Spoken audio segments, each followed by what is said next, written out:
for a few weeks, and so good to be back and to see you all. I understand the sermon series has been excellent. Last week I was back, but I was in with the kids. So we're kind of starting off our theme for the year for anybody who hasn't been here. Theme for the year is "And It Was Good."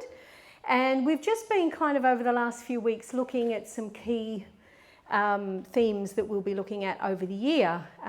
Good storm, good book, the Good Shepherd, and today, good and faithful servant, which is a phrase if you've been around for any time, I'm sure you will have heard this phrase. So that's my task today, good and faithful servant. In the 1980s is when I got saved. I don't know if there's any people here that got saved in the 80s, but when I was, anyone else alive in the 80s? Yes, a few of us. Exactly, that's very true, isn't it? 1980s was really big on the second coming of Christ, the tribulation, the Antichrist. It was really big. So coming in as a teenager, that's what they were all talking about when I got saved. In between, it wasn't all intense, in between bush dances and progressive dinners. It was all about watching videos about the rapture, videos about the mark of the beast. Everyone was talking about it.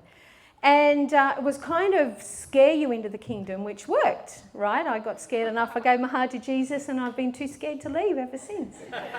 But over the years, it's kind of died down a bit. You know, we don't hear so much. And I don't know if you're new to the faith, new to Christ, you might not have heard much about the fact that Jesus tells us in the Bible that he's going to come back one day. And leading up to that, there could be a whole lot of bumpiness all along the way. Part of that I think is good. It was pretty intense growing up and coming to faith with that stuff. But on the other hand, I think it's a bit of a shame that we don't talk much about it, because it is something that was very important to God, to Jesus, and if it's true, then we really do need to look at it and be ready. So that's our task today. Well, actually, it's to look at good and faithful servant. But the reason I'm saying that is that the parable that we're going to look at comes directly after the main chapter, a really intense chapter, which is Matthew 24, all about this stuff, what's going to happen. And even just before then, so just for the next few minutes, stick with me, because I think sometimes, when we read something, it's important to understand the context of it. I think it adds a whole lot more meaning and impact if we know. So in Matthew 23, it's his last few days on earth. So you can imagine he's just got a few words left. He's going to use them wisely. So he goes to the temple. Matthew 23 is all Jesus at the temple, giving the Pharisees and the leaders his last words of encouragement to them. So Jesus didn't get on very well with these guys. He wasn't liked by them. He didn't actually appreciate what they were doing. So at that time, Jesus is really serving it up to them. In fact, he says something, I think in the Message, he calls them at one point reptilian sneaks, like he's really just given it to them. And when he's finished talking and saying his piece and just telling them how disappointed he is in the way they're leading the people to God, he walks out of the temple. And as he's walking away, the disciples, who were often a bit clueless, they missed a lot often to what Jesus was trying to say or trying to mean. So as they were walking out, the disciples came to him and said, Jesus, isn't this the most magnificent temple? Isn't this? And there's a picture of the temple and what it would have looked like. It was actually still under construction when the disciples were speaking to Jesus, the surrounding buildings, but it was absolutely magnificent. It was kind of like on the scale of the Opera House, right? This amazing building. And the disciples say, isn't this just the most amazing building, Jesus? To which Jesus, you can imagine, he's pretty frustrated, pretty hot under the collar, pretty angry. He says, well, there'll come a day when not one of these stones will be on top of another. Basically, it's going to be level to the ground and it's going to happen in your lifetime. He was absolutely fed up. So he just kept walking, and you can imagine the disciples kind of like, oh my goodness, what is going on here? Jesus walks up to the Mount of Olives and he sits down. And the disciples trying to work out what the heck he's talking about, come to him and say, Jesus, they ask what is actually a double question, which is these two aspects to the question. Number one, when will these things happen? I.e., when will the temple be destroyed? And secondly, they say, and what will be the sign of your coming? So perhaps they thought it was linked, perhaps they thought the temple was going to collapse, and then because they understood the second coming of Christ, they understood that Jesus was going to die, going to rise from the dead, and he was going to come back. And perhaps they thought that it was all going to happen at the same time and that they were linked. So then we're moving into the rest of the chapter, which is Jesus' answer to these two questions. The thing is about chapter 24 is that it's not, and as Jesus unpacks it, it's not easy to understand which part of the question is about the temple collapsing, which part about it is Jesus coming back. And so I think I have, and I don't know whether you have, we've kind of got a bit confused with how it's all going to work. And as important as it is, it's a really difficult and intense passage to read and to understand. So I thought I'd just take a few minutes to so the next time you want to sit down with your cup of coffee and read through Matthew chapter 24, just a bit of light reading, you'll be a little bit more informed as to what Jesus was actually saying there. So firstly, because they're two separate things, it's like having dinner and dessert, right? They're linked, but they're different. So it helps us to understand in what ways they're different. This passage uses that really intense cosmic and vivid imagery found in the Old Testament, so in Daniel chapter 7. At one point it says there, it calls the abomination that causes desolation. It's kind of apocalyptic, it's all really, really scary and intense. And the disciples would have understood that. They understood the book of Daniel, they understood the Old Testament more than we do, so they had a little bit of a head start on us. Basically, just a few points. Firstly, about the verses that apply to the destruction of the temple. So Jesus uses, in the translation I was looking at, those days. So wherever you see those days in those verses, that's referring to the siege of Jerusalem. Talks about it being really intense. It was dreadful. There was persecution. There was evil. It threatened the faith of the community. Jesus said, many are going to fall away because it's so intense. And the key for them was to stand firm, saying, don't give up, stand firm, because this is going to come to an end. Jesus said it would happen soon. And actually it did happen in AD 70. So about 40 years after Jesus was talking, the temple was entirely destroyed it's a historical thing, you can look it up, by the Roman Empire, and also it was imploding from within. It was just so corrupted and in such a mess. The thing is about this, why is this important to us? Why was it important to Jesus? Why did he care about it? Because the answer is that it wasn't about the building. Buildings come and go, but Jesus is saying that the collapse of it was actually the collapse of that power structure.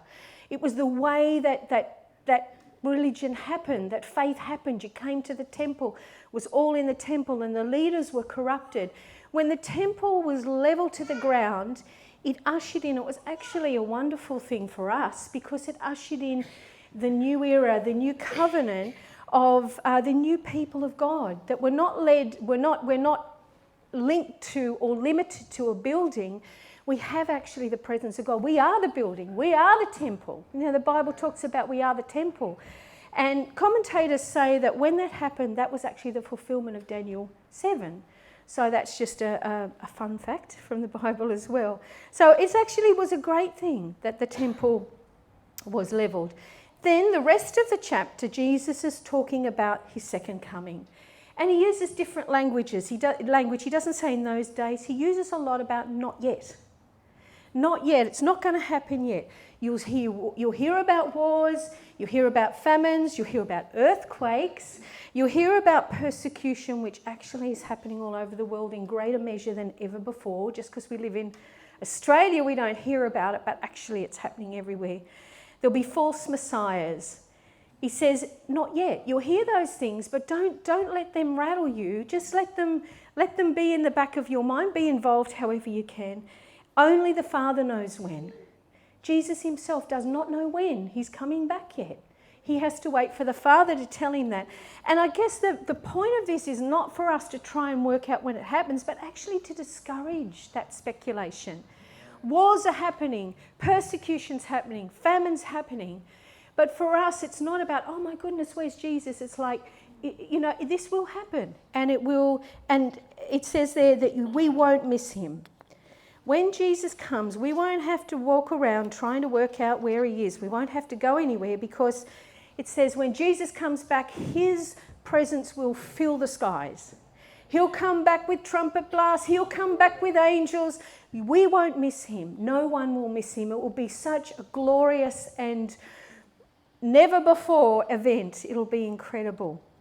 Then he says for us, don't worry about all these things, but what I want you to do is to learn from the fig tree. Now, fig trees were trees that were very common there. So you just think about a deciduous tree. If you don't know what a fig tree is like, think about a tree that loses its leaves in winter, and then as the weather warms up, out come the little green leaves. And Jesus says when you hear of famines, wars, persecution, it's like the little green leaves are coming out. And I want you then, when they come out, I want you to be ready. He talks about being ready for it. So it doesn't rattle us, but it's ready. Then we come to chapter 25, which is where we're going to land with our parable today. And the purpose really of these parables is for Jesus to try and explain to his disciples and to us what it means to be ready.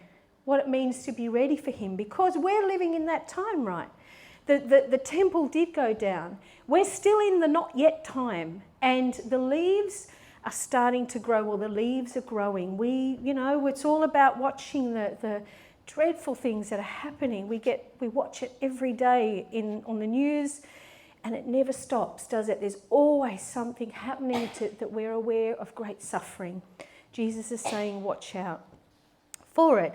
He tells 3 stories to illustrate his point. 2 of them are parables, and one of them is it's a story that uses imagery to help us understand what it means to be ready when Jesus comes back. So I'd like to read with you, it should come up on the screen, the parable of the talents, which is found in Matthew chapter 25, 14 to 30. For it is just like a man about to go on a journey. He called his own servants and entrusted his possessions to them. To one he gave 5 talents, to another 2 talents, and to another 1 talent, depending on each one's ability. Then he went on a journey. Immediately, the man who had received 5 talents went, put them to work, and earned 5 more. In the same way, the man with 2 earned 2 more. But the man who had received 1 talent went off, dug a hole in the ground, and hid his master's money. After a long time, the master of those servants came and settled accounts with them. The man who had received 5 talents approached, presented 5 more talents, and said, Master, you gave me 5 talents. See, I've earned 5 more talents. His master said to him, Well done, good and faithful servant. You were faithful over a few things. I will put you in charge of many things. Share your master's joy. The man with 2 talents also approached. He said, Master, you gave me 2 talents. See, I have earned 2 more talents. His master said to him, Well done, good and faithful servant. You are faithful over a few things. I will put you in charge of many things. Share your master's joy. The man who had received 1 talent also approached and said, Master, I know you. You're a harsh man, reaping where you haven't sown and gathering where you haven't scattered seed. So I was afraid and went off and hid your talent in the ground. See, you have what is yours. His master replied to him, You evil, lazy servant. If you knew that I reap where I haven't sown and gather where I haven't scattered, then you should have deposited my money with the bankers, and I would have received my money back with interest when I returned. So take the talent from him and give it to the one who has 10 talents. For to everyone who has, more will be given, and he will have more than enough. But from the one who does not have, even what he has will be taken away from him. away from him, and throw this good-for-nothing servant into outer darkness where there will be weeping and gnashing of teeth. Wow. It's an interesting little story, isn't it? It's got some high points and some low points and some encouragement and some smacks, but parable, Jesus spoke often in parables. It was an earthly story with a heavenly meaning. So in this story, there's 4 characters in the story. The master, who is representing Jesus, and his 3 servants, which represent us, represent the disciples and represent us. Talents. When we think of talents, we think of the things we can do well. I can play a musical instrument, I'm good at sport, I can dance, I'm clever with numbers. We think of those things, which is true, and I think God definitely gives us those. They're gifts that God gives to us, and we can use them. We can use them in however we want, just for fun, or we can use them to help other people. But talents are not just that.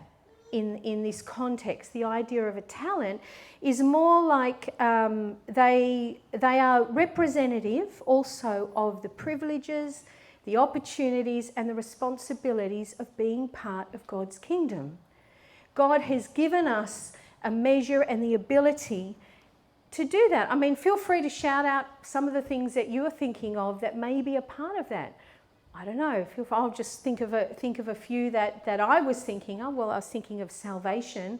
That's something that's amazing that God's given to us. I was thinking of, now I've absolutely gone blank. Anybody else going to shout out some of the things that God's given us as part of forgiveness? He's given peace. He's given joy. What else? Anything else that you can think? Happiness. Sorry? Protection, the fruit of the Spirit, the Holy Spirit. So much. When you actually think about what it is that Jesus has given us, it goes way beyond the things we're good at, right? But it also includes that. So this idea of talents. I don't know, as I was reading that story, if you were thinking at the time or imagining this happening. I've always thought, he gives 1 coin to George and he gives 2 to Tina and he gives 5 to Peter. You think of it just being a little bit. God just gives me enough to buy a bag of lemons and some sugar, and I can whip up a few bottles of lemonade and I can double his money and come back and go, you gave me $1, now I can give you 2 back. But it's not like that. A talent is actually, it's not really about money, but if it was, sometimes God does give us money to use. Well, he definitely gives us money to use for him. But if it was money, it would be a lot of money. So they say that 1 talent, if it was money, would be worth half a lifetime's wages. So the guy who thinks, I don't have much, maybe you're thinking there as I'm reading it, I'm the 1 talent guy. Well, guess what? You've been given approximately what would be worth $1 million. A lifetime's wages in Australia is getting up close to $2 million, the average wage. So $1 million to invest, it's a lot more than a few bottles of lemonade, isn't it? It's like we could buy, hire shareholders in Coca-Cola with that. We got a lot. It's a lot. God's given us a lot with what he's given us. When we think about the things that he's invested in our lives, we're rich, let alone 2 million or 5 million. It's a lot of money. The next thing we notice in the story is that the servants are given talents of different amounts according to their ability. We're all different, and God knows that. If you're the 1 talent person, then God knows that that's what you need, because if he gave you 2, maybe I wouldn't be able to handle 5. When I think of 5, I think of Josh and Ange Redding in Turkey. Man, those guys, I keep in contact with them through their messenger chat. That those guys, in addition to all the things they're doing, supporting the Ukraine, raising up all these different ministries in Turkey, they're now supporting 10 families that have been impacted by the earthquake, like directly through their ministry. They're the kind of, for me, they're the 5 talent people. I don't see myself as a 5 talent person, but God knows. God knows whether I am or not, and he's not going to give me more or less than I need. He's going to do it according to my ability, and he is with you. You might think, I'm only a one-talent person, I got nothing. You've got $1 million to work with. You've got a lot to work with, and God will help you to do that. Immediately, the first 2 servants got to work and doubled their money. They understood immediately that they were working for their master. They just got to and did what they could with the money. I don't know what they did, but they doubled it. I don't know how you came to faith, but I think we've done a disservice over the last decades, telling people that, and maybe hearing this ourselves, that we come to Jesus and he rescues us. And yes, he does, don't get me wrong. Jesus rescues us. But what this parable is telling us is that that's just the start, because actually what he does is he's actually recruiting us. When we come to Jesus, we're not just there to be blessed and to enjoy his favour and his peace and his blessing over our lives. That's it. He gives us his stuff because he's recruiting us so that we can double what we've got and we can give it to other people. That we can use it in whatever way that God... And I mean, the mind blows when you start to think of how could God use what he's given me through me?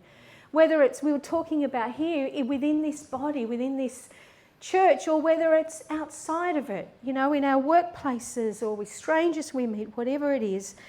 The first 2 understood they were working for the master and they were recruited. Off they went. That's why I love that new Bible study method that we're really trying to roll out, because what it's doing is equipping us to give it to others, recruiting us so that we can multiply what we're learning and we can share it with other people.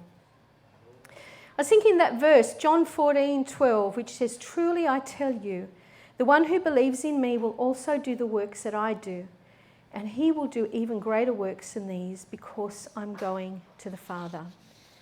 Jesus is recruiting us. And he needs us. He needs us to double what he gives us so that other people can hear the gospel and other people can be recruited and other people can grow in their faith.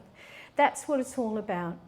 So then we come to the master after a time, don't know when, all of a sudden he comes back again. And he says to them, they receive their commendation. It says the first 2 servants received the identical commendation even though they had different amounts. The guy that doubled his 5 to 10 said, the master, he said, "Here you are, master. You gave me 5, I'll give you back 10. The master said, "Well done, good and faithful servant." The guy with 2 came up with his 4 and he said, "Master, you gave me 2. Here I've made it into 4. And the master said, "Well done, good and faithful servant." The 3rd servant did nothing. He buried his talent. He was afraid of doing something wrong, and so he did nothing. And he got a very different response from the master. His response was, "You lazy servant, the reward for doing nothing is having nothing in eternity." And we don't want that. We've been given so much. And it's very easy, well, it's not, I don't know about very easy, but it is possible for us to receive all of these amazing things that God has given us and to do absolutely nothing with them.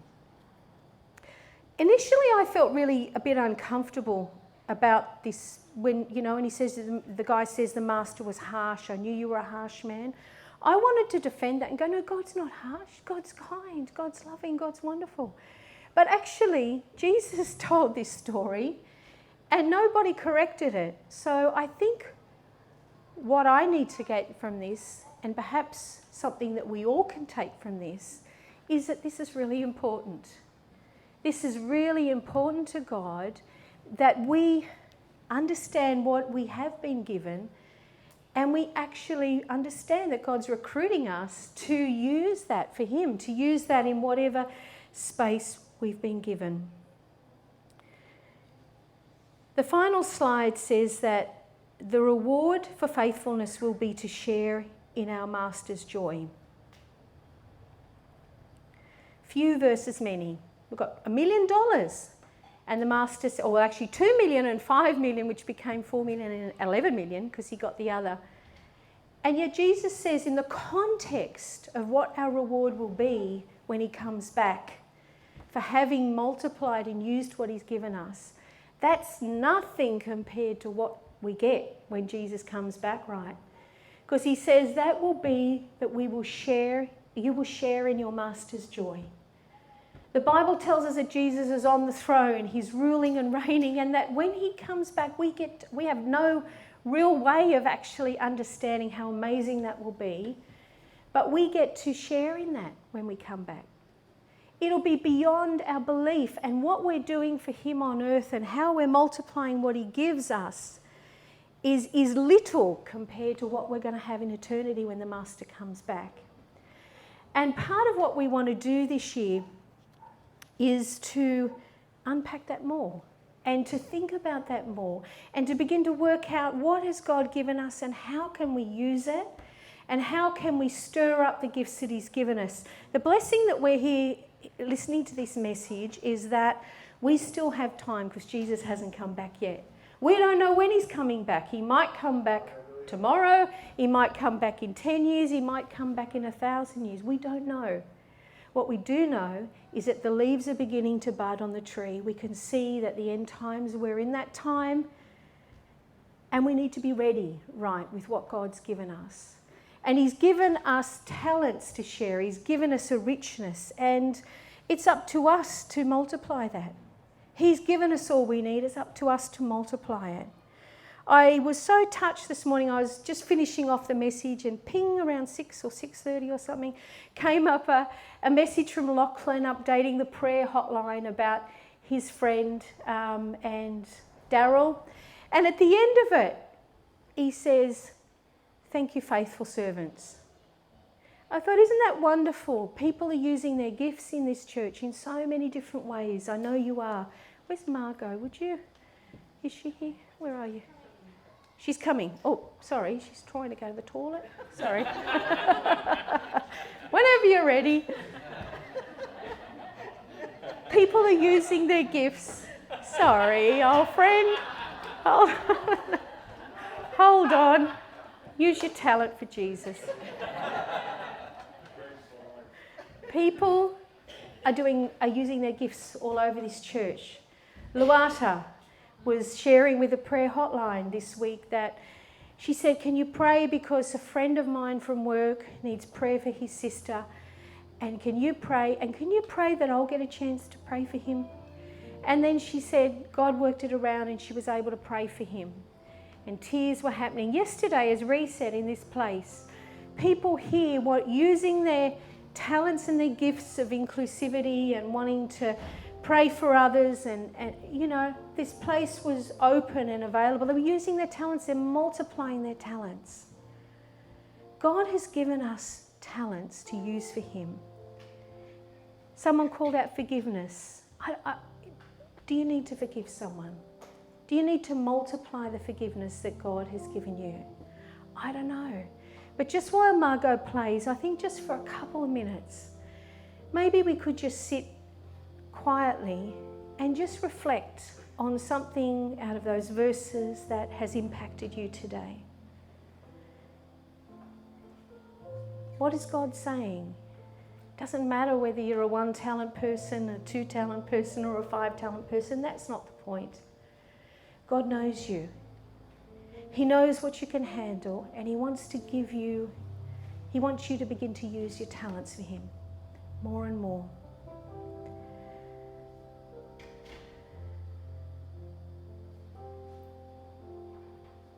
Just between you and the Lord for the next few moments, why don't you just ask him or listen to what he's saying?